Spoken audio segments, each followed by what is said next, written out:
So it's about time. It is about time. As a Miami Heat fan, it is about time. Because Jimmy Buckets is somebody that has not been completely healthy for a while. Miami are in no man's land. And it is about time they're going to make a trade to maybe try get out of no man's land eventually. And Jimmy Butler is on the trade block according to Shams. Before we get on to that, thank you guys for 8,000 subscribers. We are trying to hit 8.1k by the end of the day. I know it's still going to be a hard number. Like I had over 100 subscribers today, but we're going to have to do that. We're going to need to average about 130 subscribers a day to get to 10,000 subscribers by Christmas. We're going to upload 5 videos today. Obviously, I'm in a hotel right now, going to a Leeds United game in about half an hour-ish, so we're doing what I can recording-wise before then. But anyway, yeah, let's talk about this right here, and that is the wrong page. Let's talk about this. So, Jimmy Butler, 3 teams he'd like to be traded with the Heat opened offers. Heat star could possibly be traded from the 15th. Miami Heat star Jimmy Butler set to hit free agency, but with a trade period open December 15th, it's possible Butler could leave Miami sooner. There's 3 teams Butler specifically interested in being traded to. Shams reported on Tuesday. Those teams are the Warriors, the Houston Rockets, and the Mavs.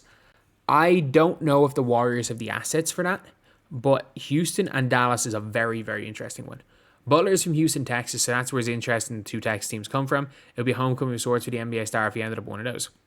It's important to note the Heat are also open to listening offers from teams interested in trading for Butler, but the deal has to be right for it to work out during the season, according to Shams. If Butler ends up on any of those teams, he'll likely be in playoff contention as all 3 of those currently sit in the playoff picture. I mean, they need to add, for me anyway, for the Warriors to be like really good, they probably need to add like a Jimmy Butler. Making the playoffs would be important as he's reached postseason 12 of his last 13 NBA seasons. When was the last time they didn't reach it? Did he not reach it in Chicago one year? No, he reached it every year in Chicago. He reached it in Philly. Did Miami not make a playoffs? They got steamrolled in 2021 by Milwaukee. When did Jimmy not make the playoffs?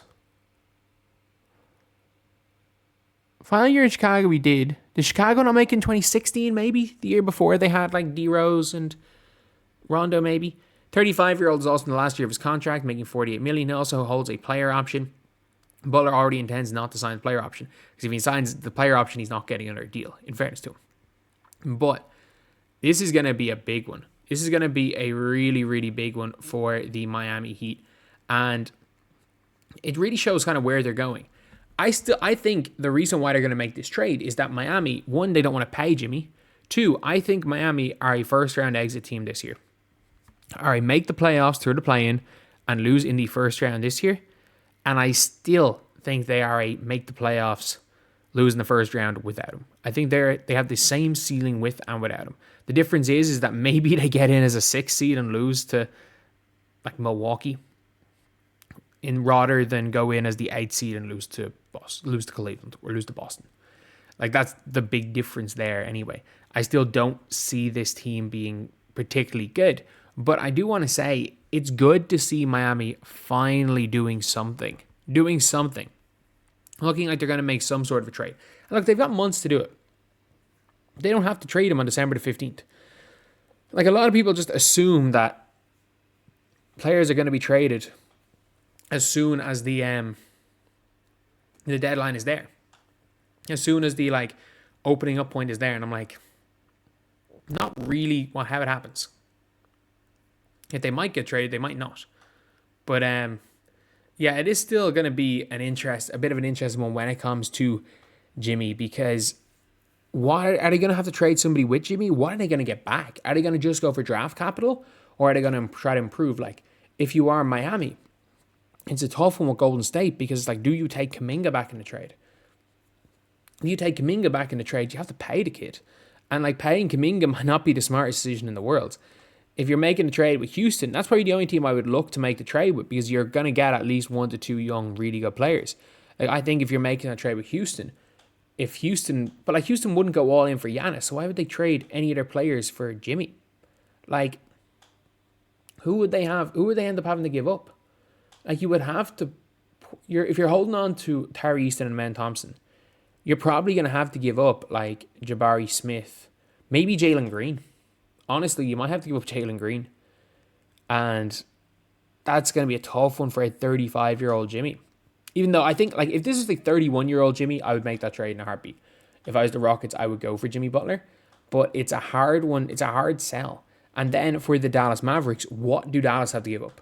I'm not joking. Other than Kyrie, do they have any other contracts that can match up with Jimmy's? Like, what do they have to give up? What can they give up? Like, Dinwiddie, PJ Washington, and I don't know, Clay?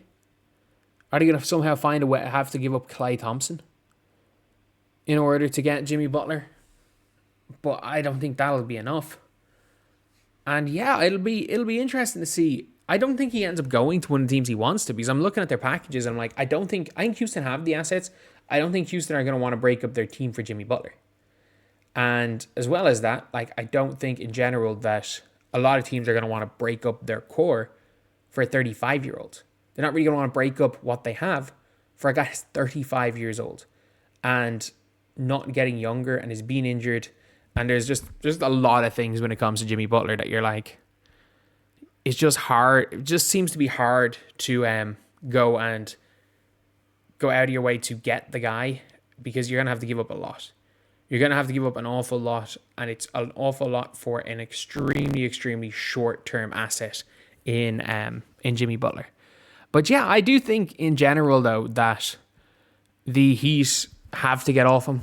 Like, he does not fit the timelines right now of Bam Adebayo, who is regressing as an offensive player, and Tyler Herro, who is, in fairness, turning into an all-star.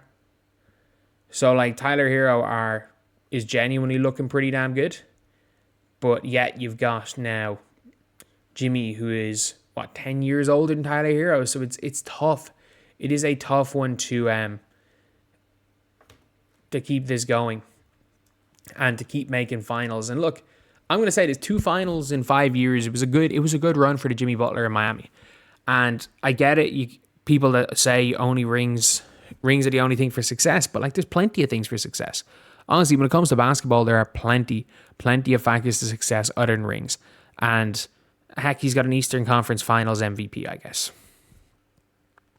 You might laugh at it, it's still better than the vast majority of non-superstars in the NBA. Because Jimmy was not a superstar. Turned into one in the playoffs, but he wasn't. Like, outside of what? Who's won those conference finals MVPs? Was Steph the first one to win, or was 2023 the first? Was LeBron the first one to win? No, sorry, not LeBron. Was Jokic the first one to win? I don't even know what year it started. Either way, Jimmy Buckets has got one of them. But I think his time is done in Miami. I'll see you guys.